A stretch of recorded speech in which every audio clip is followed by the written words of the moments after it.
Bhavnagar Gangajaliya police મથકની ટીમે રૂવાપુરી road વિસ્તારમાંથી જાહેરમાં જુગાર રમતા 8 ઇસમોને રોકડ રૂપિયા 21,630ના મુદ્દામાલ સાથે ઝડપી લીધા.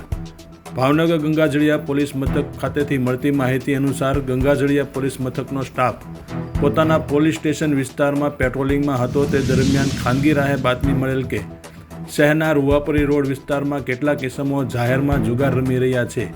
જે બાતમી આધારે ગંગાજળિયા પોલીસ મથકની ટીમે રૂવાપુરી રોડ પર તપાસ કરતા મઢુલી ચોક પાસે આવતા બ્રાહ્મણ તલાવડી નજીક ખલાસી સોસાયટી વિસ્તારમાં જાહેરમાં જુગાર રમી રહેલ 8 ઇસમો ઝડપાયા હતા.